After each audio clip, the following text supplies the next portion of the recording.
I mentioned that I was going to go over quickly a digital timeline.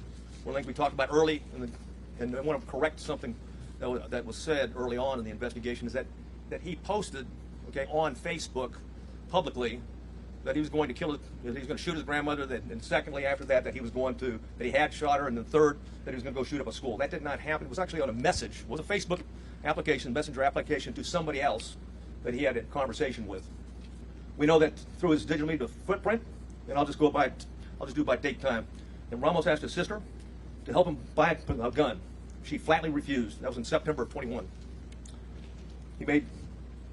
I'll avoid some of these and get to he had Instagram, a 4-group chat, and it was discussed that Ramos being a school shooter. And that was on February 28th of 2022. On March 1st of 2022, there was an Instagram he had with 4 people. It was a chat. He discussed him buying a gun. On March 3rd, 2022, there was another 4-person chat. Quotations, word on the street is you are buying a gun. Ramos replied, just bought something. RN.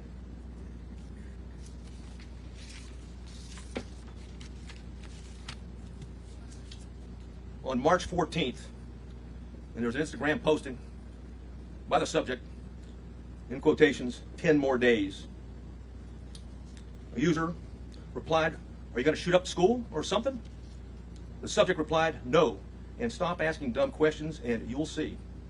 I know you have many questions, and I've agreed to stay as long as we can to answer as many of those questions as we can. If I can't answer it because we don't know definitively right now, I'll simply say that. And it continues to be a preliminary investigation. There's,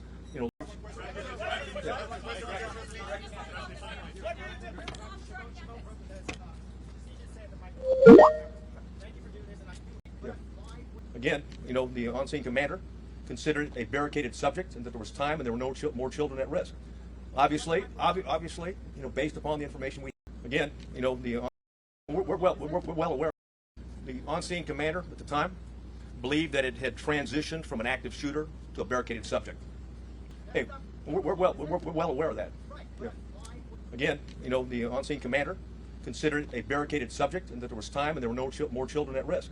Obviously, based upon the information we have, so there were children in that classroom that were at risk, and it was in fact still an active shooter situation and not a barricaded subject.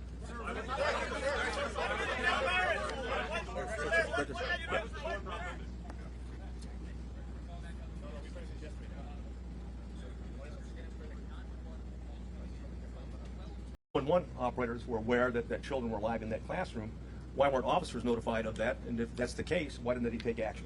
And again, I'll go back to the answer for right now, is that it was considered, okay, the decision was made on the scene.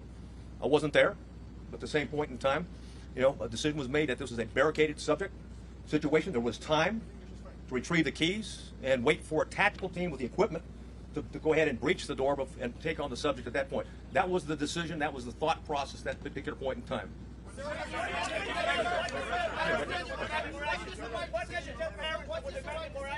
What?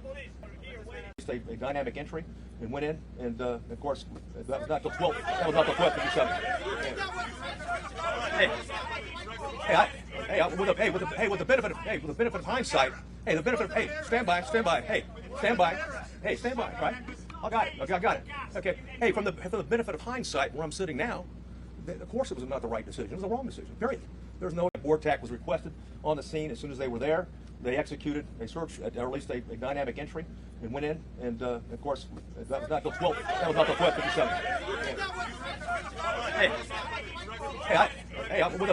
With the benefit of hindsight. Stand by. Stand by. Right? I got it. Okay. Hey, from the benefit of hindsight, where I'm sitting now, of course it was not the right decision. It was the wrong decision. Period. There's no excuse for that. But again, I wasn't there, but I'm just telling you, from what we know, we believe there should have been an entry at that as soon as you can. Hey, when there's an active shooter, the rules change. It's no longer, okay, it's no longer a barricaded subject. You don't have time. You don't worry about outer perimeters. And by the way, Texas embraces active shooter training, active shooter certification, and that doctrine requires officers, we don't care what agency you're from, you don't have to have a leader on the scene. Every officer lines up, stacks up, goes and finds where those rounds are being fired at, and keeps shooting until the subject is dead, period. Lines up, stacks up, goes and finds where those rounds are being fired. Lines up, stacks up, goes and finds where those rounds are being fired at and keeps shooting until the subject is dead, period.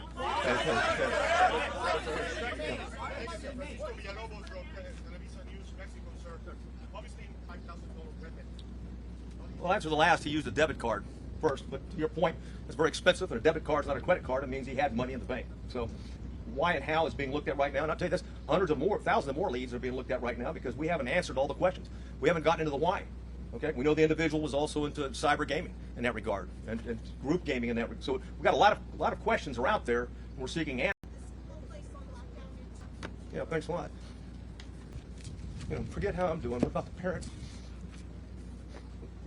of those children? You know, forget about me. Forget about me or officers and stuff like that. We take an oath to happen, and if we can do better next time, is the bottom line. And call it like it is. It's tragic. Quite frankly, I mean, there shouldn't be anybody. You know, ideally, we've been able to identify this guy as a suspect and address it before he even thought about attacking, you know, on the 24th. Wait. Go ahead.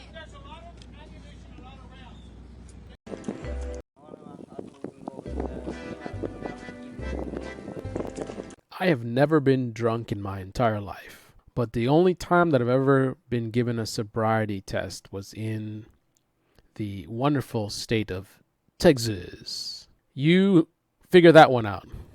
Why that's the only state where I was accused of potentially being drunk, pulled over, hadn't committed any crimes. I'll tell you what, if I ever got pulled over late at night and these gentlemen walked out of cars and approached me, I would not be very comfortable, to say the least. Especially Mr. Cowboy Hat in the back. I don't mean to be judgmental. Maybe he's the nicest guy in the world, but not exactly confidence inspiring. Ladies and gentlemen, this is America. Well, this is the United States of America. At least that's what I'm told. Sure don't seem like it.